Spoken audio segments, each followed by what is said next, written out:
उन्वान पर वो अपनी तकरीरें और अपनी नातें पेश करें। ये ओपन माइक प्रोग्राम है और इसमें हमने ये ऐलान किया है कि 3 मिनट हर शरीक मुकाबला को दिया जाएगा और इसमें आप अपनी नात, अपनी तकरीर आप इसमें पेश कर सकेंगे इंशाअल्लाह।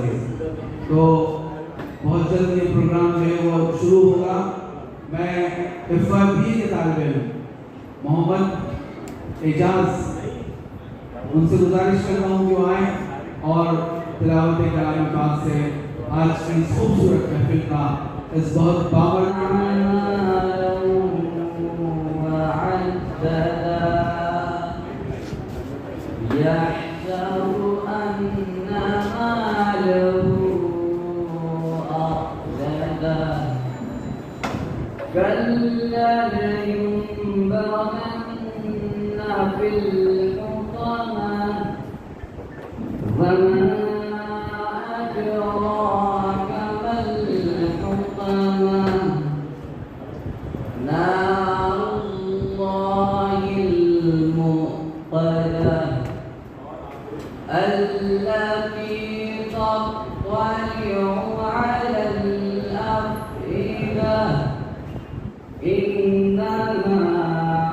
इनमें से जो है गर्ल्स रिप्रेजेंटेटिव और बॉयज रिप्रेजेंटेटिव ऐसे चुनते हैं और फाइनल ईयर से एक सत्र की हैसियत से जो है वो BA-BSc से बंदा चुना जाता है। कॉलेज का बच्चा हमारा होता है और उसकी पूरे साल भर जो है वो कल्चरल सोशल एक्टिविटी करता है।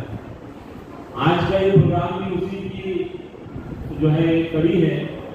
बस में उर्दू अदब और शोबा उर्दू इस्लामिक स्टडीज और फारसी और कॉलेज की जानिब से आज इस सीरतुन नबी पर ओपन माइक का प्रोग्राम रखा गया।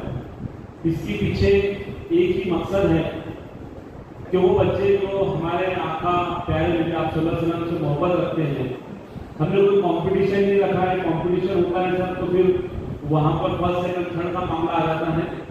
हमारे प्यारे नबी से मोहब्बत करने के लिए कोई हमें कंपटीशन की जरूरत नहीं है। हम ये चाहते हैं कि हर बच्चे में अपने प्यारे नबी की जो मोहब्बत है वो सामने आए। बच्चों में जहाँ पर स्पीच देने की अपनी काबिलियत है वो स्पीच दे, वो अलग अलग जो है इलाकों में अपने क्वालिटीज़ को जो है सामने रखे और बच्चे जो है वहाँ पर बढ़ चढ़ कर हिस्सा लें। ओपन माइक प्रोग्राम ये है कि आप नात पढ़ें, आप जो है स्पीच दें, आप कंपटीशन करें, आप अशार बोले प्यारे नबी की सीरत पर। आप चाहे उस फील्ड में जो है हमारे प्यारे नबी की जो शख्सियत है उसको जो है सामने लाने की कोशिश करें। आज का मकसद मैं सबसे पहले मुबारकबाद पेश करता हूँ बज़्म उर्दू अदब के तमाम जिम्मेदारान को। साहिब खान का है बज़्म के सदर की गिरफ्त हुई, साहिब खान चैनल आने गए, काम में लगे। बाकी के जो बज़्म के तमाम जिम्मेदारान है दिख रहे मुझे IT के स्टूडेंट हमारे लड़की हों, कितने मुबारक हो लम्हे कि कुछ उनके अदना से उम्मती उनकी दरबार में अकीदत और मोहब्बत की नज़र पेश करते हैं कि सबा ये जाके तू कहियो मेरे सलाम के बाद, सबा ये जाके तू कहियो मेरे सलाम के बाद, ये तेरे नाम की रटे खुदा की नाम के बाद। हाज़रीन, एक बहुत अहम बात है मैं आपको बताना चाहता हूँ कि अल्लाह ताला किसी इबादत में बंदों के साथ शरीक नहीं होगा। बंदे नमाज पढ़ते हैं, बंदे कुरान की तिलावत करते हैं, बंदे जिक्र करते हैं, लेकिन अल्लाह ताला उसकी ज़ात से बरा है। लेकिन एक ऐसा अमल है जिसमें अल्लाह ताला बंदों के साथ शरीक होता है और वह है प्यारे आका पर दरूद पढ़ना। अल्लाह ताला ने कुरान पाक में फरमाया इन्नल्लाह व मलाइकतहु युसल्लूना अलन नबी, कि अल्लाह भी और उसके फरिश्ते भी नबी पाक सल्लल्लाहु अलैहि वसल्लम पर दरूद पेश करते हैं। लिहाजा एक बार हम इस महफिल का आगाज करते हैं, उससे पहले मैं आपसे गुजारिश करता हूँ कि एक बार प्यारे आका की के हुजूर हम एक बार दरूद पाक जरूर पढ़ें। अल्लाहुम्मा सल्लि अला मुहम्मद व अला आलि मुहम्मद कमा सल्लैता अला इब्राहीम व अला आलि इब्राहीम इन्नका हमीदुम मजीद।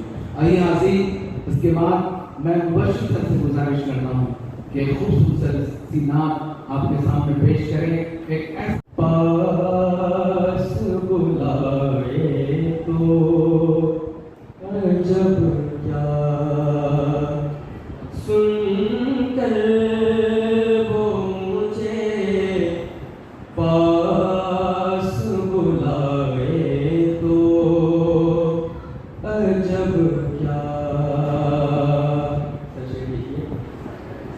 दीदार के काबिल तो नहीं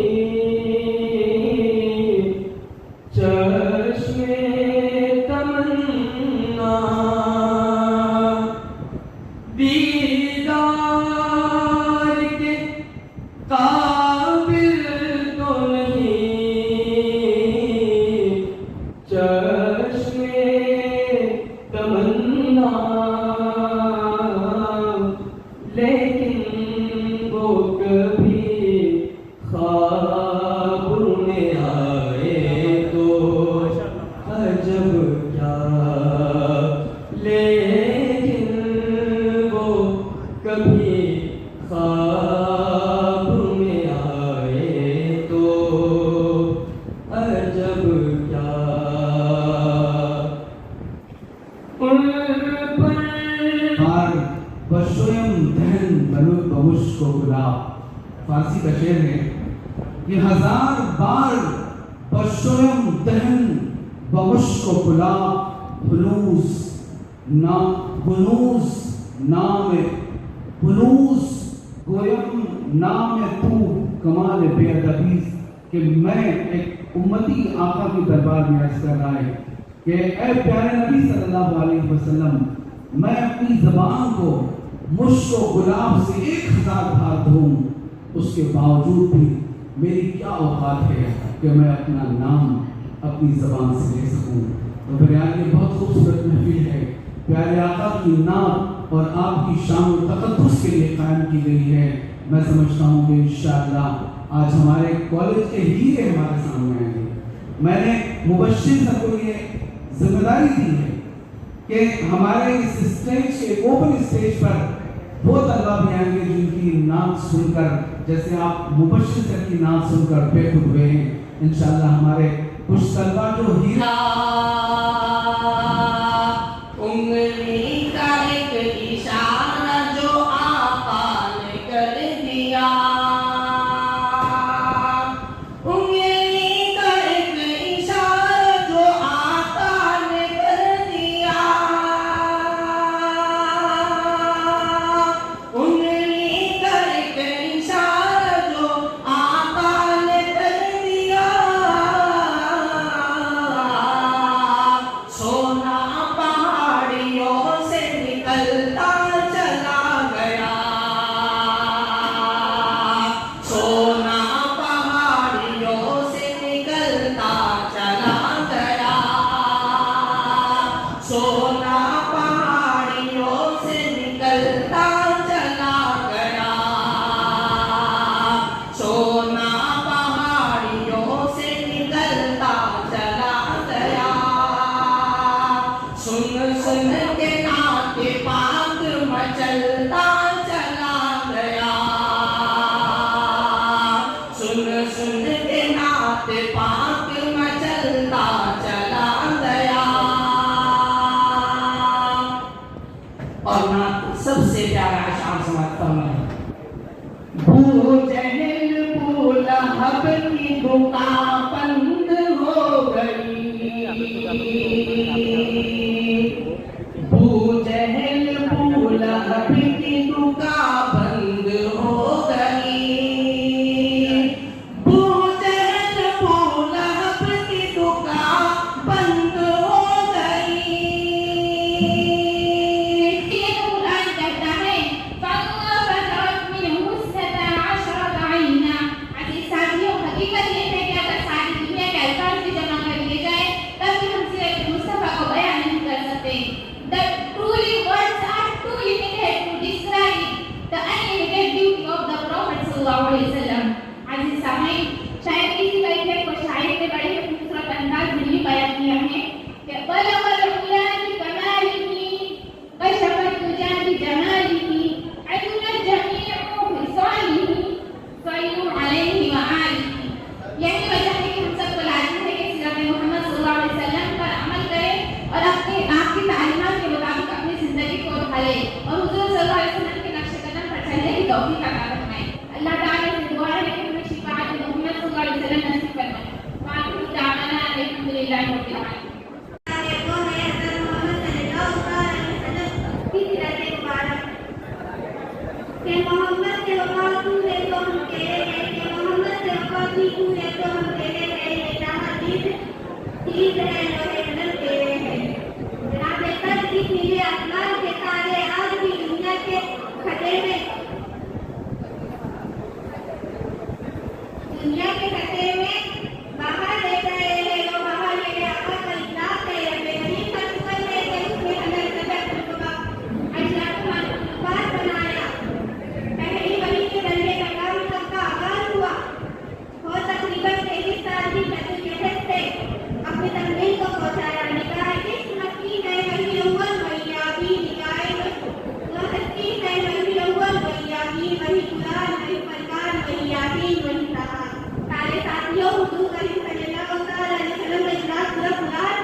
के दौर में जहाँ नफरत और फसादात बहुत तेजी से बढ़ते जा रहे हैं, तो हमें अपने नबी मोहम्मद सल्लल्लाहु अलैहि वसल्लम की तालीमात को अपनी ज़िंदगी में उतारना होगा, सच बोलना होगा, इंसानियत से मोहब्बत और एक दूसरे के साथ इंसाफ और रहमदिली का मामला करना होगा।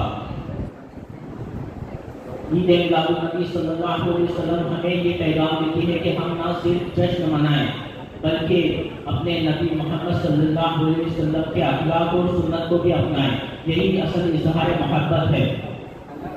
और मैं आखिर में आप सबसे एक सवाल पूछना चाहता हूँ कि क्या आज से हम सब अपने नबी की तालीमात, सुन्नत, अखलाक और सीरत को अपनी ज़िंदगी में उतारेंगे इंशाअल्लाह।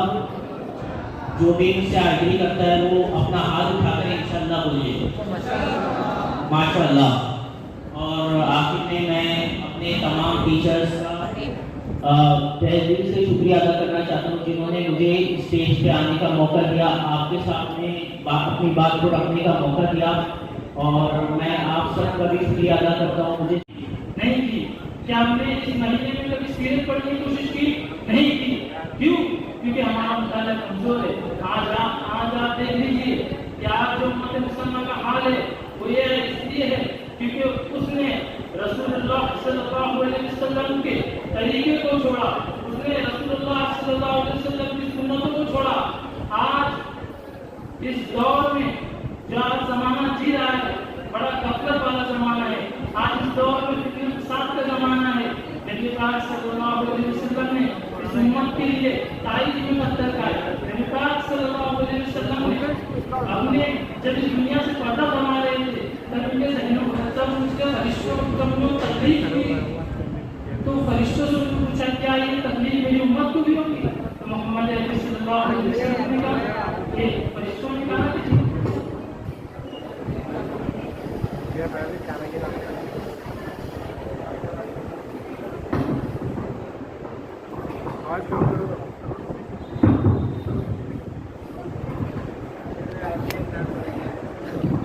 गाने गाते हो? फरिश्तों ने कहा जी अल्लाह के नबी हज़रत मोहम्मद मुस्तफा सल्लल्लाहु अस्सलामु अलैकुम वरहमतुल्लाहि वबरकातुहू।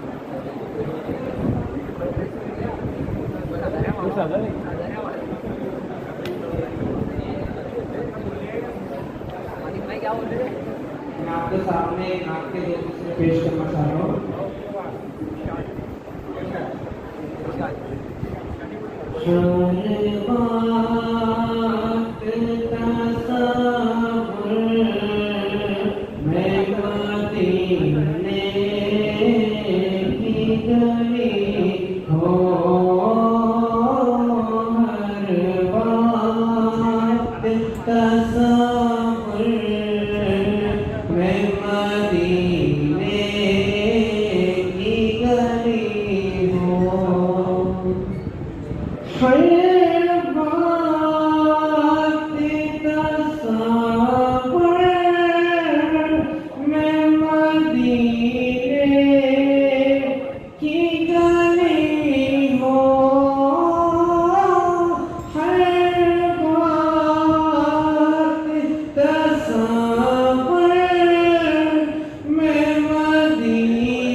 गाने का आजान हो जाएगा।